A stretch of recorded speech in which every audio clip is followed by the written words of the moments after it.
Good morning students. Today we are going to learn about lesson 15 of your English grammar book. Name of the lesson is present tense.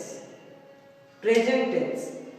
अब present tense से जानने से पहले हम ये जान लेते हैं कि टेंस क्या चीज़ होता है और कि हमारे इंग्लिश लैंग्वेज सीखने में या फिर पढ़ने में ये टेंस किस काम के लिए में मदद करता है और है क्या चीज़। Tense, the tense of a verb shows the time of an action or event. ये tense क्या चीज है? Tense है असल में हिंदी में हम इसे काल कहते हैं, समय, ठीक है। वर्तमान, भूतकाल और भविष्यकाल, ये तीन प्रकार के समय हमारे जिंदगी के साथ हर पल जुड़ा हुआ रहता है। कोई काम मैं जो अभी वर्तमान में कर रहा हूँ वो सारे काम वर्तमान समय के लिए, जिसे हम इंग्लिश में प्रेजेंट टेंस कहते हैं। तो टेंस है वो वर्ब यानी क्रिया, वो क्रिया के समय या काल, काम करने के उस समय को ही हम टेंस कहते हैं जिस समय हम क्या करते हैं, कोई भी एक्शन या इवेंट, किसी भी कार्य को करने की जो समय होता है उस समय को हम कहते हैं टेंस तथा काल। अभी टेंस जैसे अभी मैं बताया, इसके कितना प्रकार होता है। टेंस बेसिकली तीन प्रकार होता है। प्रेजेंट टेंस जिसे हिंदी में आप लोग वर्तमान काल नाम से जानते हो। पास्ट टेंस जिसे हिंदी में हम भूतकाल नाम से जानते हैं, जो बीता हुआ समय के काम होता है वो सब भूतकाल में बताया जाता है। एंड फ्यूचर टेंस जो काम अभी तक नहीं हुआ और आने वाले समय में हम लोग करने वाले हैं। तो यह है प्रेजेंट टेंस वर्तमान काल, पास्ट टेंस यानी भूतकाल और फ्यूचर टेंस यानी भविष्यकाल, ठीक है। वर्तमान काल, ये सभी तीनों प्रकार टेंस फिर चार हिस्से में बांटा गया है। जैसे प्रेजेंट टेंस का चार पार्ट है, simple present, present continuous, present perfect और प्रेजेंट परफेक्ट कंटिन्यूअस। ठीक इसी तरीके से पास्ट टेंस का भी यही चार फॉर्मेट है। पास्ट टेंस का simple past, past continuous, past perfect, past perfect continuous. Future tense का भी चार पार्ट है। ठीक इसी तरीके से सिंपल फ्यूचर या simple future tense, future continuous tense, future perfect tense और future perfect continuous tense. Clear हो गया। अब चलिए आज केवल प्रेजेंट टेंस के बारे में थोड़ा सा चर्चा करते हैं। वर्तमान समय में भी हम जो काम करते हैं उस काम अलग अलग तरीके से किया जाता है। मतलब उस काम करने का समय तो वर्तमान में ही है, पर अभी जब मैं कुछ कर रहा हूँ और अभी अभी किया हो तो ये सब वर्तमान में हम एक्सप्लेन करते हैं। कुछ काम ऐसा है कि हर जगह, हर समय, हर भूतकाल में भी वो सच था, आज भी सच है, आने वाले समय में भी सच है। तो ऐसे सारे चीज भी वर्तमान काल के सेंटेंस के जरिए ही हम बताते हैं। तो चलिए इस चारों टेंस का एक छोटा सा ब्रीफ आइडिया आप लोगों को दे देता हूँ कि किस प्रकार के सेंटेंस इस टेंस में हम इस्तेमाल करेंगे और उसका सेंटेंस गठन करने का रूल क्या होगा। Simple present tense, simple present tense जिस प्रकार के सेंटेंस में, हिंदी वाक्य में, जिस प्रकार के हिंदी वाक्य के अंत में ताहू, तीहू, तेहो रहता है, ताहू, तीहू या तेहो रहता है, वो सभी प्रकार के सेंटेंस ये सिंपल प्रेजेंट टेंस में आता है। एग्जाम्पल जैसे मैं खाना खाता हूँ, ताहू से खत्म हो रहा है सेंटेंस। वह रोती है, ठीक है, तीहे से खत्म हो रहा है। तुम स्कूल जाते हो, तेहो से खत्म हो रहा है। तो ऐसे सारे हिंदी वाक्य जिसके अंत में ताहू, तीहू या तेहो होता है वो असल में सब सिंपल प्रेजेंट टेंस वाला सेंटेंस होते हैं। क्लियर। अब इसको प्रेजेंट टेंस बनाने के लिए, प्रेजेंट टेंस में सेंटेंस बनाने के लिए एक सिंपल रूल होता है। वो रूल क्या है? सब्जेक्ट प्लस वर्ब के साथ एस और ईएस लगेगा। वी और प्लस एस ईएस लिखा हुआ है, प्लस ऑब्जेक्ट। अब सब्जेक्ट कौन किसे कहते हैं? सब्जेक्ट मतलब कर्ता, हिंदी में इसे कहते हैं कर्ता। काम को करने वाले को हम कहते हैं कर्ता, यानी सॉरी कोई भी काम जो करता है उसे हम कहेंगे उसका सब्जेक्ट तथा कर्ता।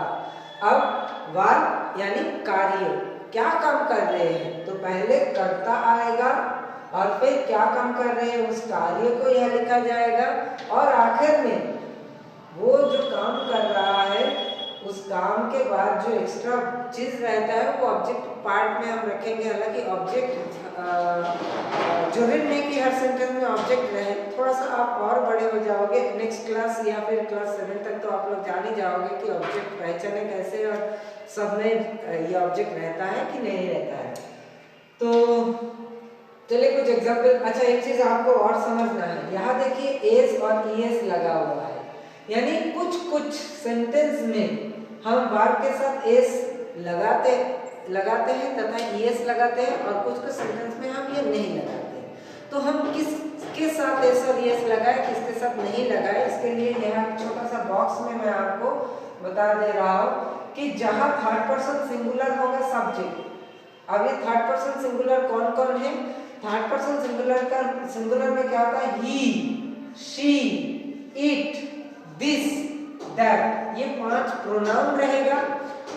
इसके साथ कोई भी अकेला व्यक्ति, वस्तु, स्थान, कोई भी एक व्यक्ति का नाम, मान के चलो राम, एक व्यक्ति का नाम, सीता, रीता, गीता, श्याम, कोई भी नाम हो, यदि वो अकेला हो तो थर्ड पर्सन सिंगुलर नंबर कहलाएगा। कोई भी अकेला प्राणी, कैट, अकेला प्राणी, डॉग, काउ, यदि कैट्स हो जाएगा, डॉग्स हो जाएगा, काउस हो जाएगा तो वो थर्ड पर्सन सिंगुलर नंबर नहीं रहेगा, फिर प्लूरल हो जाएगा। हमें एस और एस तथा ईएस लगाना है वर्ब के साथ, किसके साथ? केवल थर्ड पर्सन सिंगुलर नंबर वाला शब्द सब्जेक्ट के साथ। आगे देखिए पेन, कोई निर्जीव वस्तु, पेन, एक पेन को हम पेन कहेंगे पर एक से अधिक हो जाएगा तो पेन्स हो जाएगा, तो वो अब सिंगुलर नहीं रहेगा, प्लूरल बन जाएगा। जब पेन रहेगा तब हम वर्ब के साथ एस और ईएस जोड़ेंगे, वो भी केवल सिंपल प्रेजेंट टेंस में। और फिर ट्री, पेड़, जब ट्रीज हो जाएगा तो हमें एस और ईएस नहीं लगाना। अब आइए कुछ एग्जांपल देखते हैं। आई प्ले फुटबॉल, मैं फुटबॉल खेलता हूँ। इसको मैं, काम कौन कर रहा है? मैं, तो आई पहले आएगा। अब क्या काम हो रहा है? खेलना, तो आई के बाद आएगा प्ले। अब देखिए यहाँ प्ले लिखा हो, मैंने प्लेस नहीं लिखा हो, एस और ईएस नहीं जोड़ा हो। क्यों?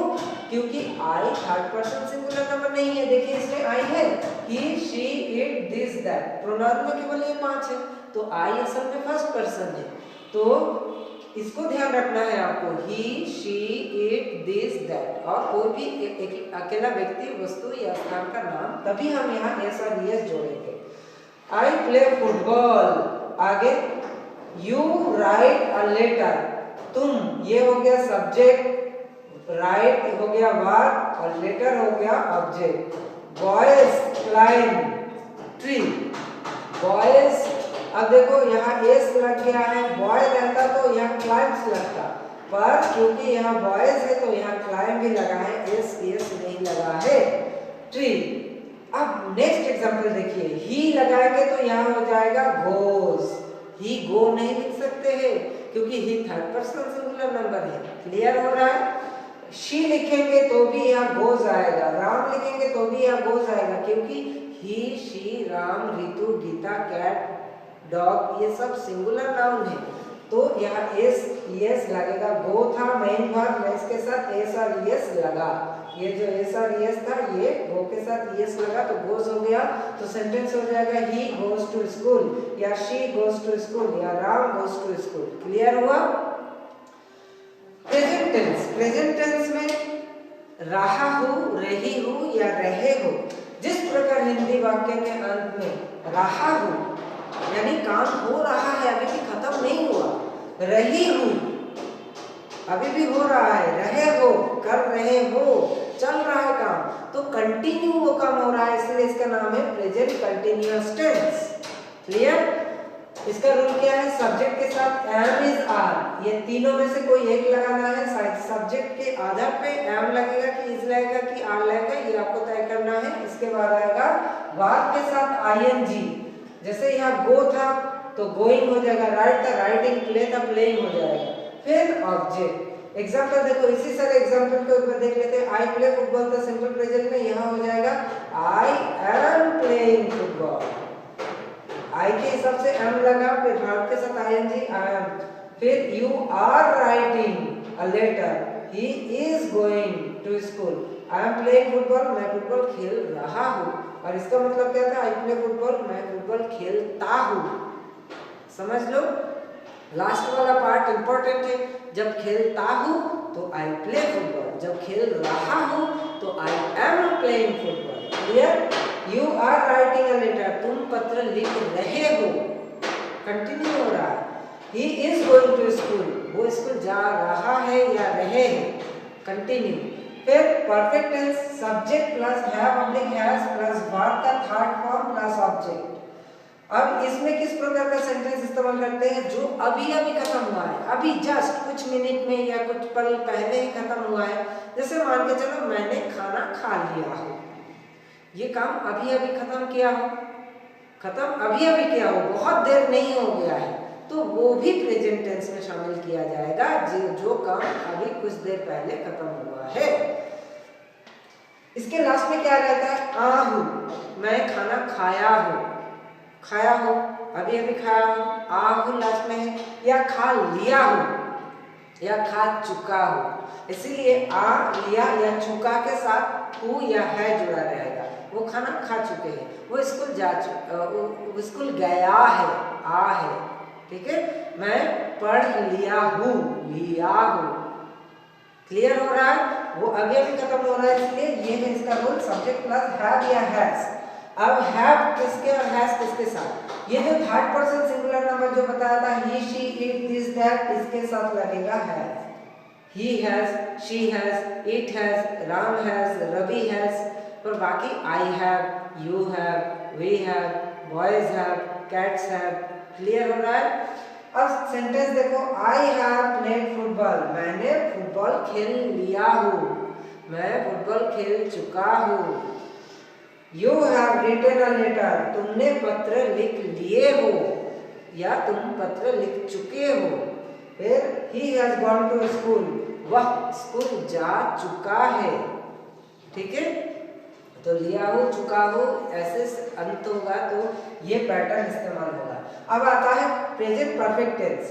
Present perfect tense present tense के तरह ही है, प्रेजेंट कंटिन्यूअस के तरह ही है। इसमें रहा हो, रही हो, रहे हो रहते हैं, पर इसके साथ एक समय जुड़ा हुआ रहता है। मतलब वो काम यदि मान के चलो 3 दिन से हो रहा है, 15 मिनट से हो रहा है, 20 मिनट से हो रहा है, तो हम उसको इस टेंस में एक्सप्लेन करेंगे। क्लियर? पर ये आपके सिलेबस में नहीं है, अगले साल हम इसके बारे में जानेंगे। तो ये 3 उम्मीद करता हूँ ये आप समझ आ गए हैं। आपको एक बार फिर से गौर से इस वीडियो को देखिएगा, समझने की कोशिश कीजिएगा, फिर किताब पढ़िएगा। उम्मीद करता हूँ आप अच्छे से समझ जाइएगा। Thank you.